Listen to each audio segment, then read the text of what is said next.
tectonic plates of Ottawa's tech scene have shifted. Gone are the sprawling campuses of Nortel and BlackBerry to be replaced by digital dogma brands like Shopify. This as Ottawa's tech employment levels have dropped to its lowest level since the mid-1990s. So what does that mean for the future of what was once known as Silicon Valley North? We caught up with one Ottawa startup here in Centertown to find out. Yeah, so the first kind of six or 12 months, or sometimes 18 months of a startup can be, pretty demanding in terms of hours, in terms of effort, in terms of where your mind's at and what you're really thinking about day in, day out. Especially because there's nobody else to take any load off of you, right? It's the founder team, usually very, very small. Everything that has to get done really has to get done by you. So that can take a hit on whether it's, my girlfriend or whether it's my family or whether it's my friends.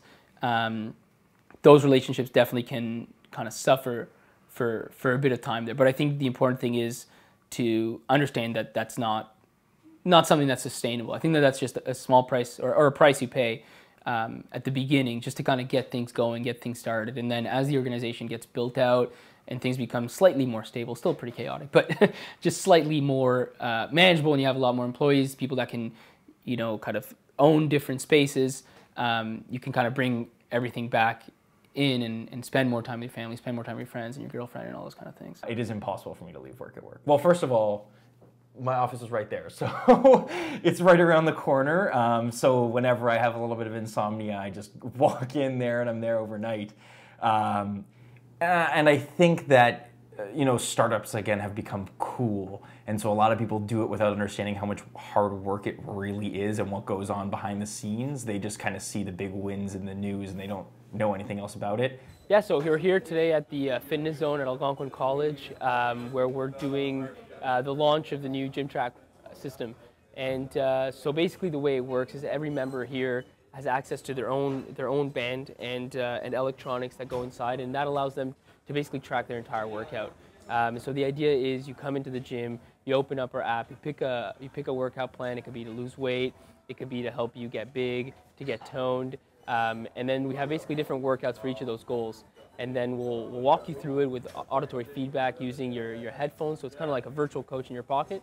And then you go through the whole program, and we track your rest time, we track how many reps you do, and then you can also input how much weight you lifted, track calories burned, all that kind of stuff. So one of the biggest things that distinguishes Gymtrack from every other wearable out there is that we're not just a wearable, really we're a full system, and we integrate right into the equipment. So here at Algonquin, for example, we've outfitted all the weight stack machines, all the plate loaded machines, the dumbbells, the barbells, and so our system actually knows what equipment you're using and can also use the sensors that we've installed on those different pieces of equipment to track weight and track reps, which other wearables just can't do. Other wearables are limited to your wrist, and so if you're doing leg extensions or if you're lifting a certain weight, there's absolutely no way for that system to capture that data, whereas we can capture all of that in one platform.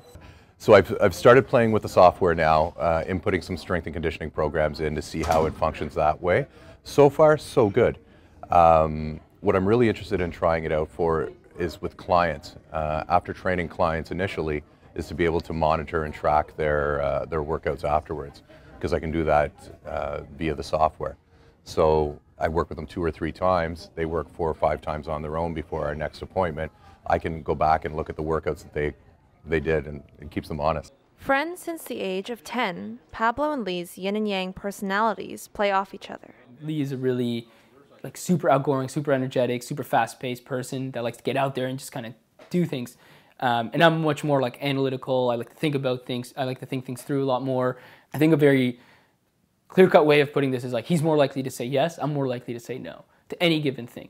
I think that's one of the best things of our relationship, is that we kind of meet in the middle by both being those kind of polar opposites that through the negotiation process come up with something that makes sense. As with many startups, the first 5 years can be make or break. With 2 years already in, Pablo sees further growth and stabilization, while Lee envisions the end game to be in the billions. So when I look out 3 years, 5 years, 10 years, it's just 5 to 10 years out from now, definitely Gymtrack is in the vast majority of gyms, at least any gyms that's kept up with technology in any sense, really. Having the understanding that people in their basement can change the way the world works, and that people who may not have 20 years of experience around building businesses also know how to do things that are maybe because of our lack of jadedness, for lack of a better word, about the way the world works makes us naive, and it makes us believe that we can do these things. Believing's half the battle. So failure to me with Gymtrack is, is not being a billion-dollar company and not impacting millions of people every single day. If I don't get there, then everything else is a failure to me.